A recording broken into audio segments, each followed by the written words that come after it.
Bismillahirrahmanirrahim. Assalamualaikum warahmatullahi wabarakatuh. Alhamdulillahilladzi arsala rasulahu bil huda wa dinil haq liyuzhirahu ala dini kullihi walau karihal musyrikun. Wassalatu wassalamu ala ashrafil anbiya'i wal mursalin sayyidina wa maulana wa syafi'ina wa habibina Muhammadin wa ala alihi wa sahbihi ajmain, amma ba'd. Para pendengar, para penonton, para pencinta ilmu yang dirahmati Allah Subhanahu wa ta'ala, marilah kita pada pagi hari ini memanjatkan puja dan puji syukur kehadirat Allah Subhanahu wa ta'ala atas segala rahmat dan karunia yang dianugerahkannya kepada kita sekalian, sehingga kita sampai pada hari ini tetap dalam keadaan sehat walafiat. Selanjutnya, para pendengar, para penonton, para pencinta ilmu, untuk mengisi tausiah keagamaan pada hari ini, saya masih ingin melanjutkan tema yang kemarin, yaitu akhlak Nabi Muhammad Sallallahu Alaihi Wasallam. Kali ini bahagian yang kedua. Para pendengar, para penonton, para pencinta ilmu, salah satu sifat yang sangat terpuji yang telah ditunjukkan oleh Rasulullah Sallallahu Alaihi Wasallam adalah sikapnya untuk mempersatukan umat.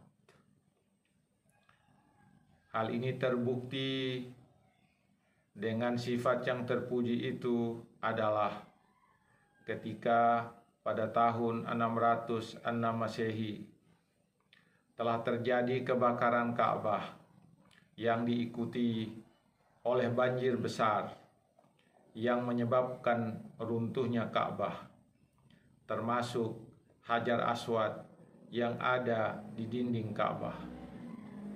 Ka'bah lalu dibangun kembali, dan pada saat akan diletakkan kembali Hajar al-Aswad di tempatnya, terjadi pertentangan yang seru di antara para kabilah Arab. Setiap kabilah menyatakan bahwa merekalah yang paling berhak untuk meletakkan Hajar Aswad itu di tempatnya. Peristiwa ini hampir saja menimbulkan pertumpahan darah di antara kabilah-kabilah itu. Untuk menentukan siapa yang berhak untuk meletakkan Hajar Aswad itu, lalu salah seorang di antara yang hadir itu, Abu Umayyah Ibnul Mughirah, yang dipandang sebagai yang tertua di antara mereka, beliau mengusulkan agar orang yang pertama kali masuk melalui pintu Babu Salam esok harinya yang dapat memutuskan siapa yang berhak meletakkan Hajar Aswad itu. Orang yang pertama kali masuk melalui pintu itu keesokan harinya ternyata Muhammad. Lalu beliau yang menjadi hakim dalam pertikaian itu. Beliau lalu membuka kain selempangnya, lalu dihamparkannya di hadapan kerumunan orang itu, sambil meminta kepada para pemimpin kabilah untuk memegang setiap ujung selempangnya itu. Beliau lalu memegang batu itu dan meletakkannya di tengah-tengah kain selempang itu, lalu memerintahkan mereka untuk mengangkat selempang menuju ke arah tempat Hajar Aswad. Sesampai di tempat itu, beliau lalu mengambilnya dan meletakkan Hajar Aswad itu di tempatnya. Peristiwa ini terjadi ketika beliau masih berusia 35 tahun, 5 tahun sebelum beliau diangkat menjadi rasul, dan peristiwa ini menambah harisma dan penghormatan kaumnya kepada beliau.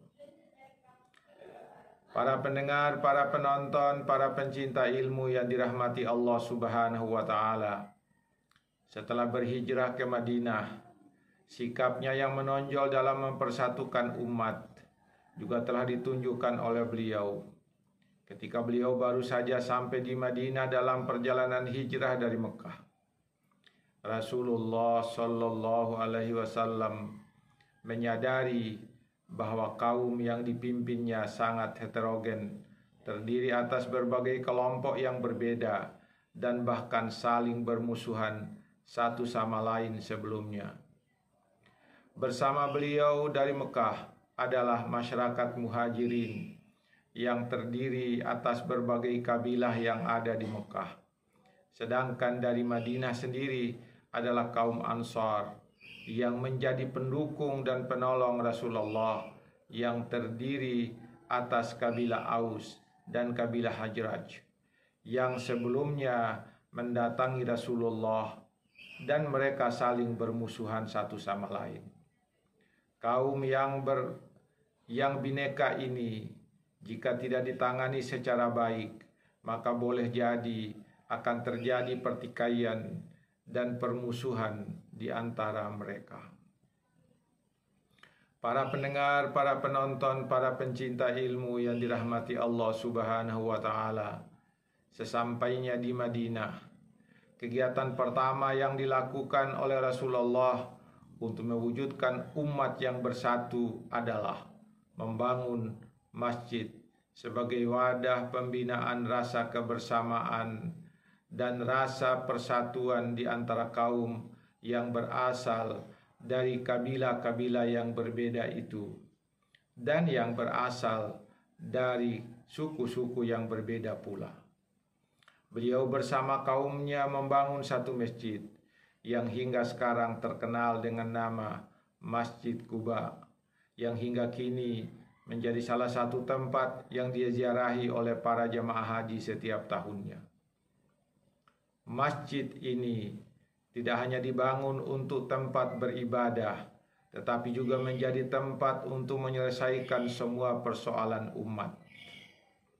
Masjid yang dibangun oleh Rasulullah dan para sahabatnya atas dasar ketakwaan dan keimanan. Hal ini seperti yang digambarkan oleh Allah Subhanahu wa taala di dalam Al-Qur'an surah At-Taubah surah yang ke-9 ayat 108 yang berbunyi, A'udzu billahi minasyaitonir rajim.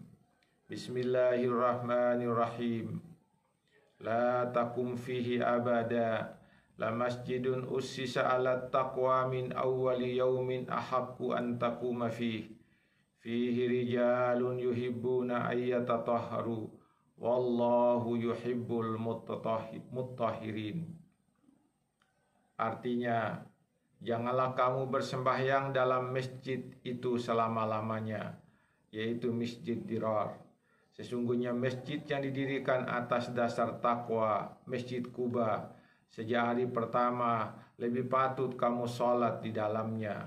Di dalam masjid itu ada orang-orang yang ingin membersihkan diri, dan sesungguhnya Allah menyukai orang-orang yang bersih. Para pendengar, para penonton, para pencinta ilmu yang dirahmati Allah Subhanahu wa taala. Bukanlah masjid yang dibangun untuk tujuan merusak dan memecah belah persatuan umat, seperti yang digambarkan oleh Allah di dalam Al-Quran surah At-Taubah surah ke-9 ayat 7 yang berbunyi, walladzina ittakhadhu masjidan diraran wa kufran wa tafriqan bainal mu'minin wa irsadan liman haraballaha wa rasulahu min qabl wa la yahlifunna in aradna illal husna wallahu yashhadu innahum lakadzibun. Dan di antara orang-orang munafik itu ada orang-orang yang mendirikan masjid untuk menimbulkan kemudaratan pada orang-orang mukmin, untuk kekafiran dan untuk memecah belah antara orang-orang mukmin, serta menunggu kedatangan orang-orang yang telah memerangi Allah dan Rasul-Nya sejak dahulu. Mereka sesungguhnya bersumpah, kami tidak menghendaki selain kebaikan, dan Allah menjadi saksi Sesungguhnya mereka itu adalah pendusta dalam sumpah mereka. Karena itu Allah lalu melarang Rasulullah untuk melakukan sholat di dalamnya. Dalam ayat 108 surat At-Taubah yang berbunyi, La takum fihi abada, janganlah engkau sholat di dalamnya selama-lamanya.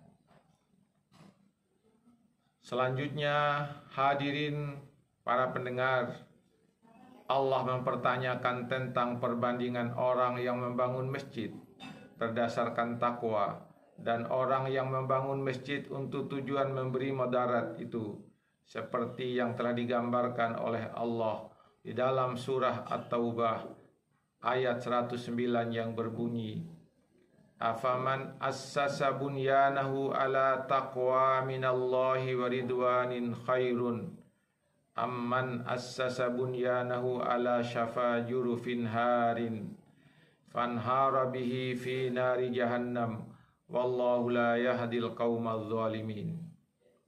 Artinya, maka apakah orang-orang yang mendirikan masjidnya di atas dasar takwa kepada Allah dan keridhaannya itu yang lebih baik, ataukah orang-orang yang mendirikan bangunannya di tepi jurang yang runtuh, lalu bangunannya itu jatuh bersama-sama dengan dia ke dalam neraka jahanam, dan Allah tidak memberikan petunjuk kepada orang-orang yang zalim.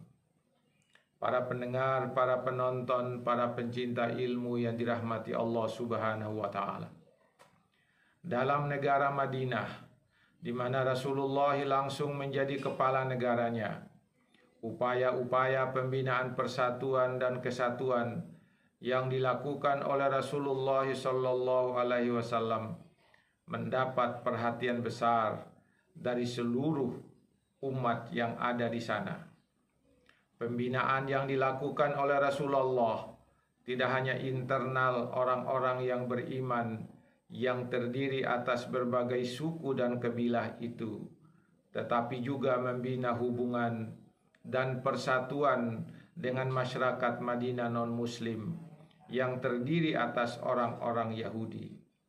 Untuk itulah maka Rasulullah mengadakan perjanjian untuk mengikat antara masyarakat Muslim dan masyarakat Yahudi sebagai salah satu unsur yang tak terpisahkan dari warga negara pemerintahan Madinah yang dipimpin oleh beliau.